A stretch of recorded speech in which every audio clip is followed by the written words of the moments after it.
स्वागत है आपका। आप देख रहे हैं फिट इंडिया का सुपर हिट बुलेटिन। मैं हूं आपके साथ श्वेता श्रीवास्तव। गुड मॉर्निंग, नमस्कार आप सबके साथ में मैं हूं साक्षी मिश्रा। शुरू हो चुका है आपका फेवरेट मॉर्निंग शो। देश दुनिया की तमाम बड़ी खबरें लेकर एक बार फिर से हम हाजिर हैं। तो देश दुनिया की हर एक खबर, हर एक अपडेट के साथ में जानने के लिए आप बने रहिए हमारे साथ।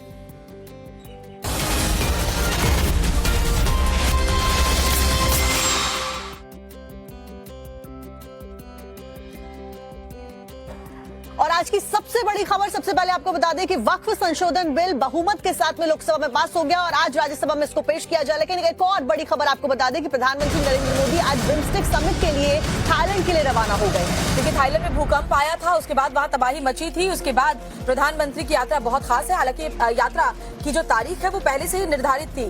3 से 6 अप्रैल तक थाईलैंड और श्रीलंका की यात्रा पर रहने वाले हैं, जहां श्रीलंका में विकास परियोजनाओं का उद्घाटन करेंगे प्रधानमंत्री। तो बिम्स्टेक समिट में शामिल होने के लिए पीएम नरेंद्र मोदी पहुंच रहे हैं। बिम्स्टेक के सदस्य देश बांग्लादेश, भूटान, इंडिया, म्यांमार और नेपाल, श्रीलंका और थाईलैंड है। और थाईलैंड में इस समिट का आयोजन किया गया है। प्रधानमंत्री मोदी आज बैंकॉक पहुंचेंगे, जहां पर उनकी थाईलैंड के प्रधानमंत्री पेंटोक्टोन शिनावात्रा के साथ में बायलैटरल मीटिंग होने वाली है। द्विपक्षीय चर्चा दोनों के बीच में होगी। इस बैठक में दोनों देश आपसी सहयोग की समीक्षा करेंगे। भविष्य की साझेदारी पर भी चर्चा होगी। दोनों देशों के जो संबंध है वो और ज्यादा मजबूत होंगे। 4 अप्रैल को प्रधानमंत्री नरेंद्र मोदी 6ठे बिम्स्टेक शिखर सम्मेलन में हिस्सा लेने वाले हैं और उसी के लिए आज रवाना होंगे।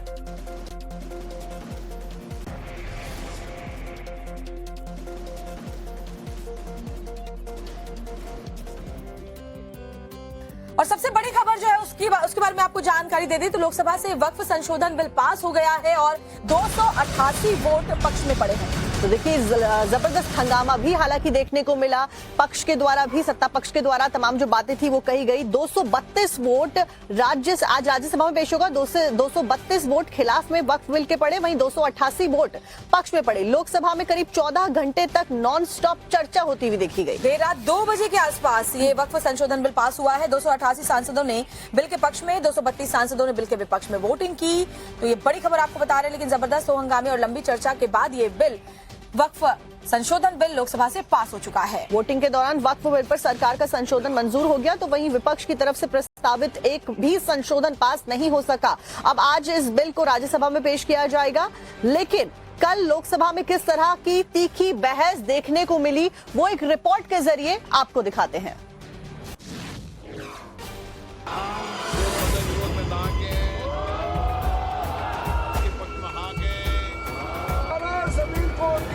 करके वोट को दे दिया। इस कानून को मारता हूं।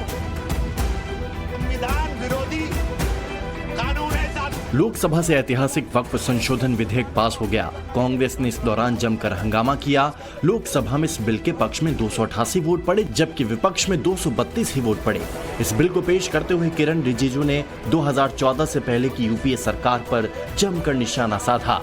मैं कुछ प्रोपेगेंडा साथ में जुड़े हुए हैं उससे पहले, जो 2013 में मुझे भी बहुत ताज्जुब हुआ कि ये पास कैसे जबरदस्ती करवाया है। 2013 में वक्फ पे यूजर जो आपने प्रावधान डाला, उसके बाद 1970 से केस चल रहा था दिल्ली के अंदर में। दिल्ली के अंदर में हमारा सीजीओ कॉम्प्लेक्स है, पार्लियामेंट बिल्डिंग है, कई प्रॉपर्टीज है, और इसको वक्फ बोर्ड, दिल्ली वक्फ बोर्ड ने क्लेम किया कि ये वक्फ प्रॉपर्टीज है। उसके बाद ये केस चल रहा था अदालत में। उस समय यूपीए सरकार ने पूरा सारा जमीन को डी नोटिफाई करके वक्फ बोर्ड को दे दिया। 123 प्रॉपर्टी। सरकार जहां विधेयक को मुस्लिमों के हित में एक सुधार वाला कदम बता रही है, तो वहीं विपक्ष पुरजोर विरोध में उतरा है। विपक्षी दलों का कहना है कि विधेयक संविधान का उल्लंघन है और धार्मिक आजादी के खिलाफ है। इसको लेकर गृह मंत्री अमित शाह विपक्ष पर जमकर बरसे। देश तोड़ दोगे आप लोग, तोड़ दोगे। हमने साहब, मैं अभी भी आपके माध्यम से, इस सदन के माध्यम से देश भर के मुसलमान भाइयों बहनों को कहना चाहता हूं, आपके वक्फ में एक भी नॉन मुस्लिम नहीं आएगा। ये एक्ट में ऐसा कोई प्रावधान नहीं। मगर जो वक्फ बोर्ड है और वक्फ परिषद है, उसका काम क्या है? वक्फ की संपत्तियां मान्यवर बेच खाने वाले लोगों को पकड़कर इसके बाहर निकालने का। वक्फ के नाम पर वक़्फ़ के नाम पर औने पौने दाम में संपत्तियों को 100-100 साल तक किराए पे देने वाले लोगों को पकड़ना है। इस मुद्दे पर जेपीसी के चेयरमैन जगदम्बिका पाल ने भी इस मुद्दे को लेकर विपक्ष पर हमला किया और कहा कि जेपीसी में चर्चा के बाद इस बिल को संसद में लाया गया है। ज्वाइंट पार्लियामेंट्री कमेटी ने 5 महीने में 38 बैठकें करने का काम किया है और इसके बावजूद भी ये कहा जाए 38। मैं कहता हूं जितने ज्वाइंट पार्लियामेंट्री कमेटी के मेंबर थे, आज उनमें से चाहे जावेद साहब चाहे अभी बोल रहे थे बेनीवाल जी कि जेपीसी के चेयरमैन बोलने नहीं दे रहे थे। जेपीसी के चेयरमैन हफ्ते में 5 दिन बैठक करना चाहते थे, 4 दिन करना चाहते थे। जेपीसी के मेंबर हमारे उधर के स्पीकर साहब से जाके कहते थे कि साहब 15 दिन में 2 बैठक होनी चाहिए। तो मैं बोलने के लिए दिल पे हाथ रख के कह दें कि शायद अपनी स्टैंडिंग कमेटी में उतना बोलने का अवसर नहीं मिला होगा जितना ज्वाइंट पार्लियामेंट्री कमेटी में इन लोगों को बोलने का अवसर मिला। लोकसभा में भारी हंगामे के बीच वक्फ संशोधन विधेयक को पास करा लिया गया। आज बिल को राज्यसभा में पेश किया जाना है। इस बिल के पेश होने के साथ ही आज राज्यसभा में भी भारी हंगामा देखने को मिल सकता है।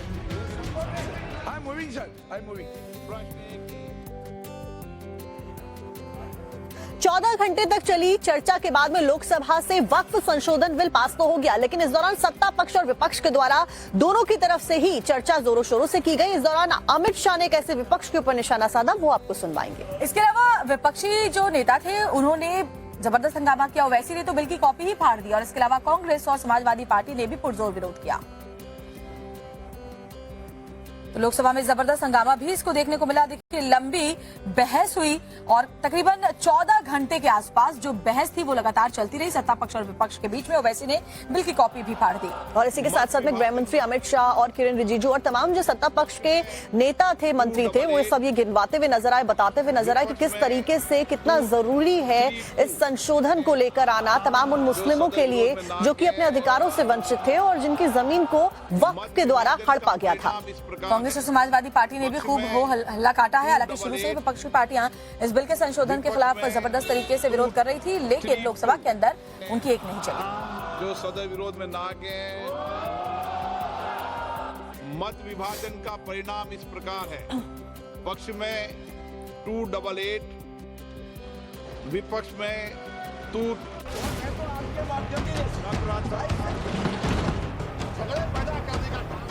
गांधी की तरह इस कानून को फाड़ता हूं, ये अनकॉन्स्टिट्यूशनल है सर। 123 वीवीआईपी संपत्ति कांग्रेस सरकार ने जब चुनाव मुहाने पर थे 25 दिन दूर था वक्फ को देने का काम कर दिया। नावालों के शायद उनका आखिरी हो ये सितम, हर सितम सोच के हम ये सह गए, हम वफा करके भी। लोकसभा में वक्फ संशोधन विधेयक पास हो गया है। इस दौरान सदन में जमकर हंगामा हुआ। सत्ता पक्ष और विपक्ष के बीच जमकर बयानबाजी देखने को मिली। सत्ता पक्ष से विपक्ष के हमलों का जवाब देने का जिम्मा उठाया था पीएम मोदी के हनुमान केंद्रीय गृह मंत्री अमित शाह ने। अमित शाह ने अपने एक एक तर्क से विरोधियों के पसीने छुड़ा दिए। मगर जो वक्फ बोर्ड है और वक्फ परिषद है, उसका काम क्या है? वक्फ की संपत्तियां मान्यवर बेच खाने वाले लोगों को पकड़कर इसके बाहर निकालने का। वक्फ के नाम पर औने पौने दाम में संपत्तियों को 100-100 साल तक किराए पे देने वाले लोगों को पकड़ना है। वक्फ का जो पैसा होता है, इनकम जो गिरती जा रही है, जिसके माध्यम से माइनॉरिटी का विकास करना है, माइनॉरिटी को आगे बढ़ाना है, इस्लाम धर्म की सारी धार्मिक संस्थाओं को पुख्ता करना है। ये पैसा जो चोरी होता है ना, उसको पकड़ने का काम वक्फ बोर्ड वक्फ परिषद करे। और मान्यवर वो चाहते हैं कि इनके राज में जो मिलीभगत चली वो चलती रहे, ये नहीं चलेगी। बिल पर चर्चा के दौरान एआईएमआईएम अध्यक्ष और हैदराबाद के सांसद असदुद्दीन ओवैसी ने बिल की कॉपी को फाड़ दिया और बिल को असंवैधानिक बताया। हिस्ट्री को पढ़ेंगे तो महात्मा गांधी उस वक्त के व्हाइट अफ्रीका में सफेद फम अफ्रीका के कानून को महात्मा गांधी ने कहा था कि ये मेरा कॉन्शियंस उसको मानता नहीं, मैं इस कानून को कबूल नहीं करता हूं। तो महात्मा गांधी ने क्या किया, उन्होंने उस कानून को फाड़ दिया, तो मैं गांधी की तरह इस कानून को फाड़ता हूं। ये अनकॉन्स्टिट्यूशनल है सर। इस देश में झगड़े पैदा करने का काम बीजेपी करना चाहती है मस्जिद और मंदिर के नाम पर, इसीलिए मैं इसका कंडेम करता हूं। ओवैसी के बिल के फाड़ते ही सदन में जमकर हंगामा हुआ। सत्ता पक्ष और विपक्ष के बीच बहसबाजी हो गई। कांग्रेस सांसद इमरान मसूद ने इस बिल को देश को बांटने वाला बताया। वक्फ बोर्ड के अंदर पूरा का पूरा बहुमत गैर मुस्लिम भाइयों का हो जाएगा। मुझे इससे मतलब नहीं, क्योंकि मैंने अभी कहा कि भाई आप दूसरे जो ट्रस्ट हैं या जो दूसरे धर्म के ट्रस्ट हैं उनके अंदर क्या आप दूसरे धर्म के लोगों को शामिल करने की अनुमति देंगे? नहीं है। काशी विश्वनाथ ट्रस्ट है उत्तर प्रदेश के अंदर, उसका अध्यक्ष पदेन अध्यक्ष जिलाधिकारी होता है, लेकिन उसमें एक क्लॉज लिखा है कि अगर किसी समय कोई जिलाधिकारी मुसलमान होगा तो उससे नीचे का या उससे ऊपर का अधिकारी उसका पदेन चेयरमैन होगा। इधर चर्चा के दौरान केंद्रीय मंत्री किरण रिजिजू ने भी कांग्रेस पर जमकर हमला बोला। उन्होंने कहा कि अगर ये संशोधन नहीं लाया जाता तो संसद भवन पर भी वक्फ बोर्ड दावा कर देता। इसको वक्फ बोर्ड, दिल्ली वक्फ बोर्ड ने क्लेम किया कि ये वक्फ प्रॉपर्टीज है। उसके बाद ये केस चल रहा था अदालत में। उस समय यूपीए सरकार ने पूरा सारा जमीन को डी नोटिफाई करके वक्फ बोर्ड को दे दिया। 123 प्रॉपर्टी। अगर आज हम ये संशोधन लेके नहीं आते तो जिस सदन में हम बैठे हैं, ये पार्लियामेंट बिल्डिंग, इसको भी क्लेम किया जा रहा था। एयरपोर्ट, बसंत विहार। केंद्रीय मंत्री और जदयू नेता ललन सिंह ने भी वक्फ बिल को लेकर विपक्ष पर जमकर निशाना साधा और कहा कि कुछ लोगों को मोदी जी का चेहरा पसंद नहीं आता है तो वो केवल विरोध करते हैं, उनके काम को नहीं देखते।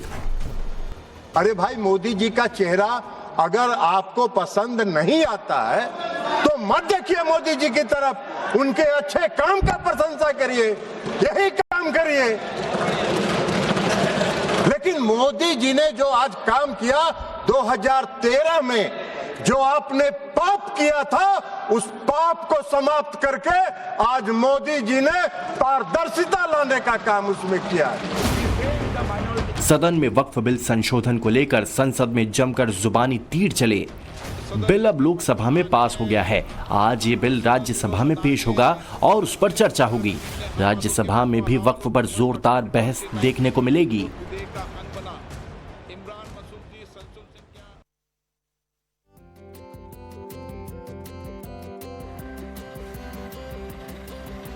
और लोकसभा में जब बिल पर बहस हो रही थी तो सरकार की तरफ से गृह मंत्री अमित शाह ने मोर्चा संभाल रखा था। विपक्ष के तमाम आरोपों का अमित शाह ने चुन चुनकर बिल्कुल फायर मोड में जवाब दिया। और श्वेता, जिस तरीके से चर्चा हुई और लालू यादव के बहाने कांग्रेस के ऊपर गृह मंत्री अमित शाह बरसते हुए नजर आए और विपक्षी पार्टियों का जो तर्क था उसका एक एक सटीक जवाब कैसे उनकी तरफ से दिया गया, वो देखने लायक था। आपको दिखाते हैं।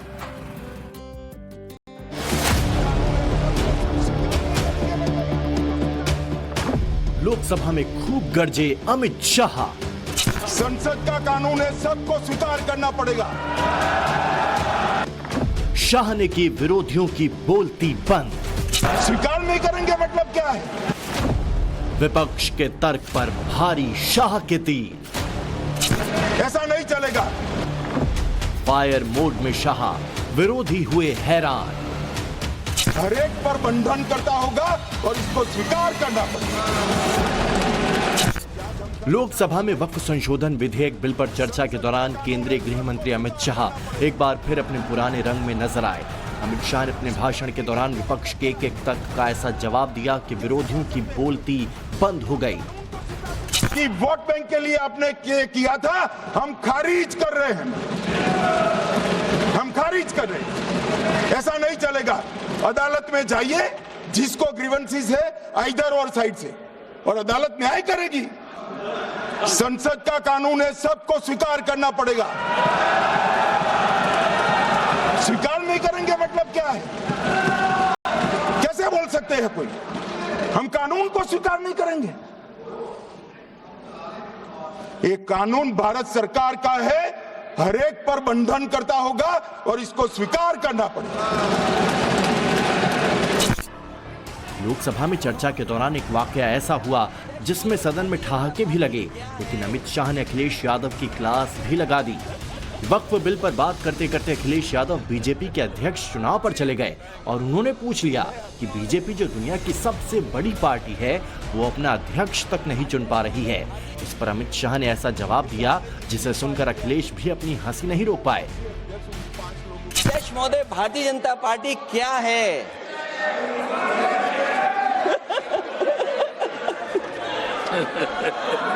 जी, मैं अखिलेश जी ने बहुत हंसते हंसते कहा है, इसको हंसते हंसते जवाब देना।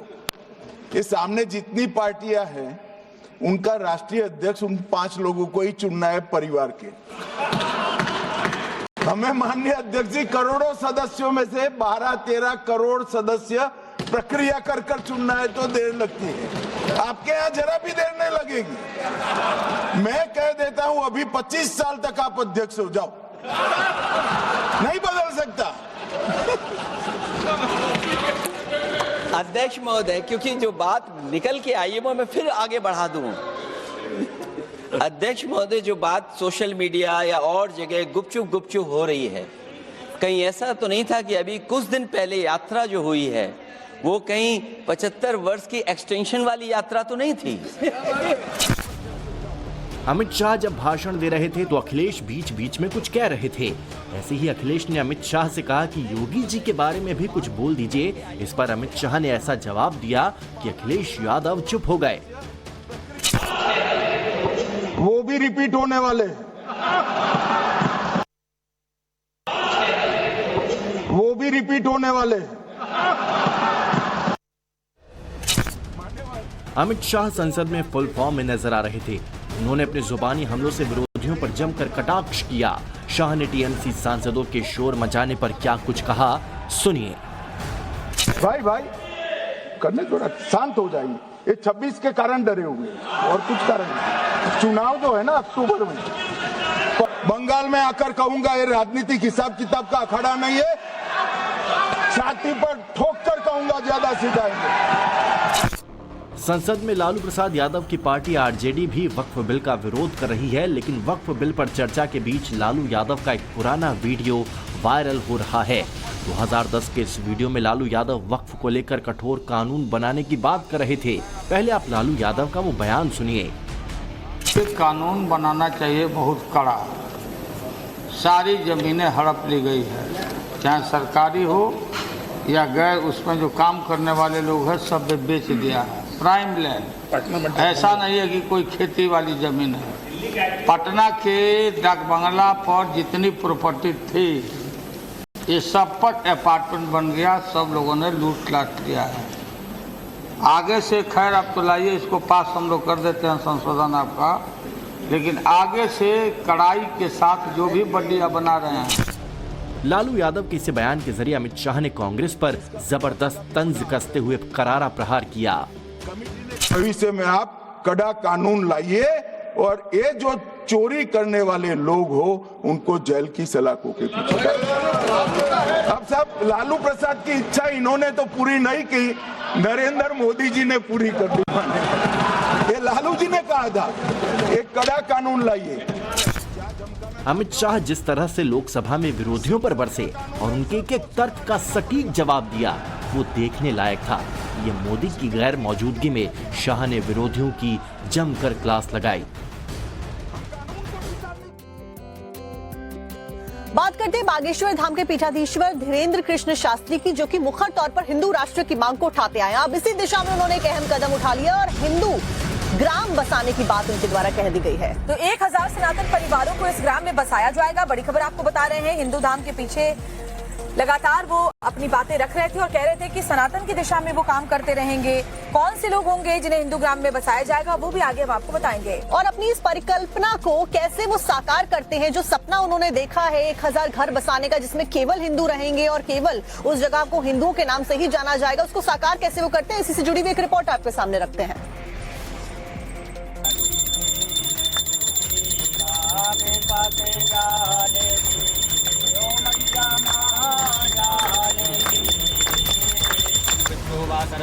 एकांगतोऽपि वा या स्मरेत् पुण्डरीकाक्षं सभायाभ्यन्तरासुची। भारत को हिंदू राष्ट्र तभी बनाया जा सकता है जब हिंदू ग्राम होंगे, और भारत को हिंदू राष्ट्र तभी बनाया जा सकता है जब हिंदू घर होंगे। बाबा बागेश्वर यानी बागेश्वर पीठाधीश धीरेन्द्र शास्त्री लगातार हिंदू राष्ट्र की कल्पना और जन जागरूकता पर काम कर रहे हैं। इसी के तहत उन्होंने हिंदू ग्राम की आधारशिला रखी है, जिसके लिए उन्होंने पूरे विधि विधान से भूमि पूजन किया। बागेश्वर धाम में ही ये हिंदू ग्राम बनाया जाएगा। अभी भारत में एक भी गांव ऐसा नहीं है जो स्वयं से हिंदू ग्राम घोषित हो, लेकिन हमने मन में विचार किया लगभग 1000 परिवार बागेश्वर धाम के 1000 मकानों में रहेंगे।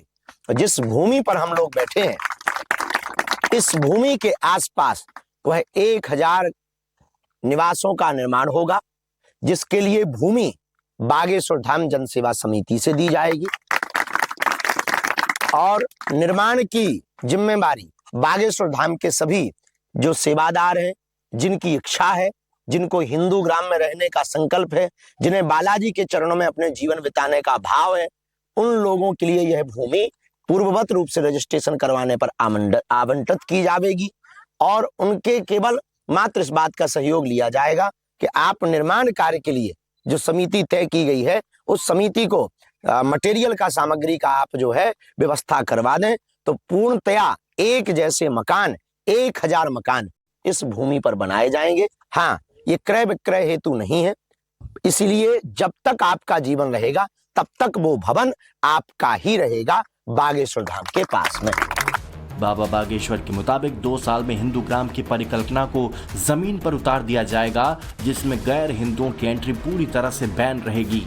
इस हिंदू ग्राम की परिकल्पना में जो वास्तविक बागेश्वर धाम के प्रति शरणागति भाव रखते हैं, निष्ठा रखते हैं, उनके लिए ही यह स्थान प्राप्त हो पावेगा, उनके लिए ही यहाँ पर भवन प्राप्त हो पावेगा।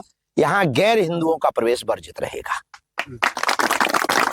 इस हिंदू ग्राम की, हाँ, कोई सनातन को मानता है, उसकी श्रद्धा है, सनातन के प्रति उसकी निष्ठा है, तो वो स्वीकार है अगर वो बालाजी को मानता है। पर सनातन के प्रति, राम के प्रति, इस देश के प्रति अगर किसी की निष्ठा नहीं है, तो इस ग्राम में उसका प्रवेश नहीं है। बागेश्वर धाम के इस हिंदू ग्राम में बसने के लिए बाबा बागेश्वर की ओर से संकल्प की अपील की गई है। साथ ही उन्होंने हिंदू ग्राम में ठहरने का प्लान भी बताया है।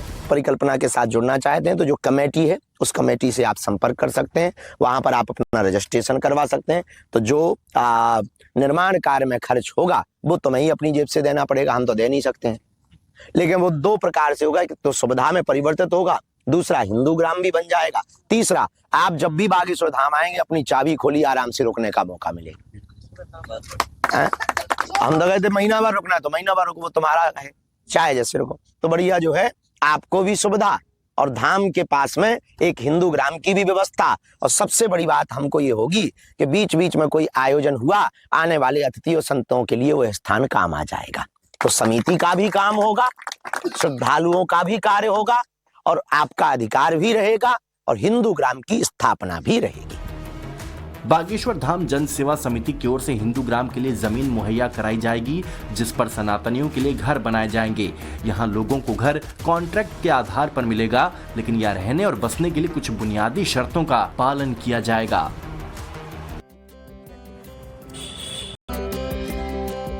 ब्रेक के बाद स्वागत है आपका। और अब खबर आपको रामनगरी अयोध्या से बताते हैं, क्योंकि देखो रामनवमी का त्योहार आने वाला है साक्षी, और पूरे देश में रामनवमी की तैयारी की जा रही है, लेकिन रामनगरी अयोध्या में तो अलग ही रौनक नजर आ रही है। आपको बता दें कि अयोध्या में फिलहाल रामनवमी को लेकर तैयारियों का दौर शुरू हो गया है और नवरात्रि क्योंकि चल रहे हैं, इसलिए भी अयोध्या को बहुत खूबसूरती के साथ में सजाया गया। आपको दिखाते हैं तस्वीरें।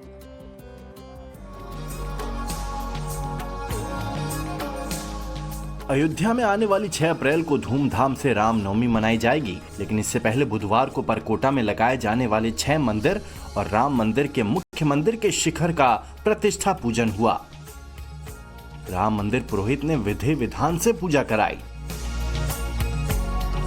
महाकुंभ के बाद अब एक बार फिर से अयोध्या में भक्तों का जन सैलाब उमड़ना शुरू हो गया है, क्योंकि आने वाली 6 अप्रैल को रामनवमी है, यानी भगवान श्री राम का जन्मोत्सव।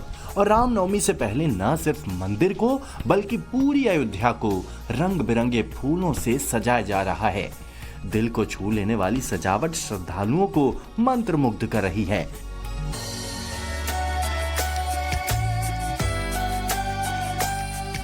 सड़कों पर चमचमाते सूर्य स्तंभ, साफ सुथरी चौड़ी सड़कें, स्वच्छ और निर्मल सरयू नदी के तट, राम की पैड़ी की अलौकिक छटा, यानी कुल मिलाकर अयोध्या को रामनवमी के मौके पर किसी दुल्हन की तरह ही सजाया गया है। हर तरफ राम जन्मोत्सव का उल्लास दिखाई दे रहा है।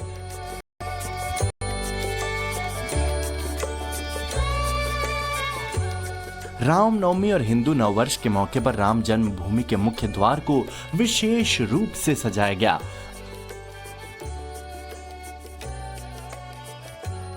मंदिर का गर्भगृह भी इस आयोजन का मुख्य आकर्षण है, जहां भगवान श्री राम विराजमान हैं।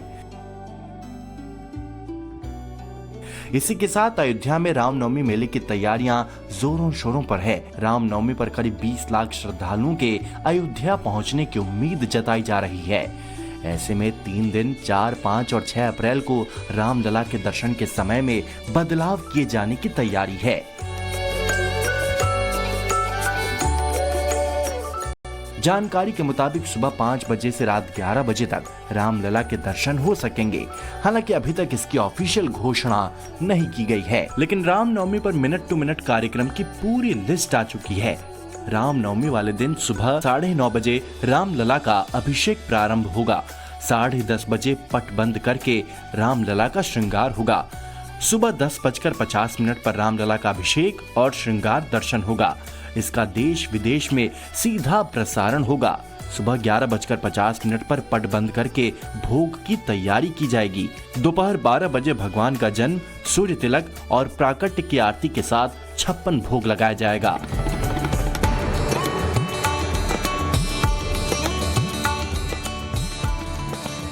रामनवमी से पहले अयोध्या में सुरक्षा व्यवस्था को भी एक बार फिर से चाक चौबंद कर दिया गया। बढ़ती भीड़ को देखते हुए बीती रात अयोध्या पुलिस ने शांति व्यवस्था बनाए रखने को लेकर रूट मार्च निकाला, जिसमें सीओ सिटी के साथ कोतवाली नगर प्रभारी और सभी चौकी प्रभारी समेत एसएसबी के जवान भी शामिल हुए।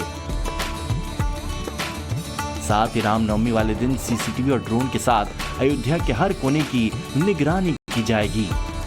अनुमान के मुताबिक रामलला के जन्मोत्सव पर महाकुंभ जैसी भीड़ उमड़ने का अंदाजा लगाया जा रहा है और इसीलिए अयोध्या प्रशासन रामनगरी में आने वाले श्रद्धालुओं की भीड़ को सबसे पहले होल्डिंग एरिया में रोकेंगे। इसके बाद भीड़ कम होने पर धीरे धीरे श्रद्धालुओं को छोड़ा जाएगा, जिसके बाद राम भक्त प्रभु श्री राम का दर्शन करेंगे।